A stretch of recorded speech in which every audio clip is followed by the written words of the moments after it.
Semester 2 ethics and values in ancient Indian tradition का ये बहुत ही ज़्यादा इम्पोर्टेंट सवाल है जिसे मैं आपको एक आसान नोट्स के साथ आसान भाषा में समझाऊंगा।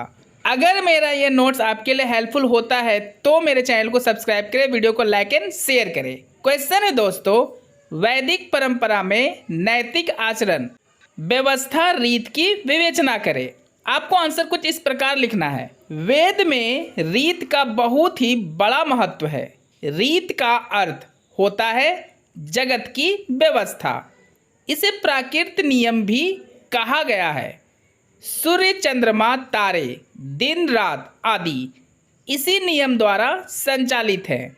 वैदिक धर्म में रीत को प्राकृतिक व्यवस्था और संतुलन का सिद्धांत कहा गया है, अर्थात वह तत्व जो पूरे संसार और ब्रह्मांड को धार्मिक स्थिति में रखे। वैदिक संस्कृत में इसका अर्थ यानी रीत का अर्थ ठीक से जुड़ा हुआ, सत्य, सही या सुव्यवस्थित होता है। दोस्तों, अब आपको पैराग्राफ चेंज कर लेना है और लिखना है, यह हिंदू धर्म का एक मूल सिद्धांत है। कहा गया है कि रीत ऋग्वेद के सबसे अहम धार्मिक सिद्धांतों में से एक है और हिंदू धर्म की शुरुआत इसी सिद्धांत की शुरुआत के साथ जुड़ी हुई है। सीधा सा मतलब है दोस्तों, रीत का संबंध काफ़ी पुराने काल से है और हम लोग अक्सर कहते भी हैं कि रीत चली आ रही है, मतलब बहुत पुराने समय को हम लोग बताते हैं रीत चली आ रही है ऐसा कहकर। इसका जिक्र यानी रीत का जिक्र आधुनिक हिंदू समाज में पहले की तुलना में कम होता है, लेकिन इसका धर्म और कर्म के सिद्धांतों से गहरा संबंध है। संसार के सभी पदार्थ परिवर्तनशील है और परिवर्तन के नियम के कारण ही सूर्य चंद्र गतिशील है। संसार के सभी पदार्थ परिवर्तनशील है, लेकिन परिवर्तन का नियम अपरिवर्तनीय नियम के कारण सूर्य चंद्रमा गतिशील है। संसार में जो कुछ भी है वह सब रीत के नियम से बंधा हुआ है। चाहे वो कुछ भी हो दोस्तों, वो रीत से किसी न किसी प्रकार जुड़ा हुआ ही है। रीत को सबका मूल कारण माना गया है।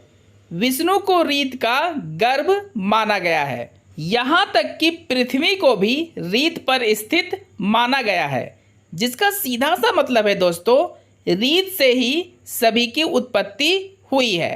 अब आपको पैराग्राफ चेंज कर लेना है और लिखना है, रीत शब्द का प्रयोग पहले भौतिक नियमों के लिए किया गया है, लेकिन बाद में रीत के अर्थ में रीत में आचरण संबंधी नियमों को भी सम्मिलित किया गया। उषा और सूर्य को रीत का पालन करने वाला कहा गया है। रीत के नियम का उल्लंघन करना असंभव है। वरुण जो भौतिक नियमों के रक्षक कहे जाते थे, बाद में रक्षक कहे जाने लगे। देवताओं से प्रार्थना की जाती थी कि वे मतलब देवता हम लोगों को रीत के मार्ग पर ले चले तथा असत्य के मार्ग से दूर रखे। वस्तुतः रीत सत्य का मार्ग है। सिंपल शब्दों में कहे दोस्तों तो रीत का अर्थ ही होता है सत्य का मार्ग।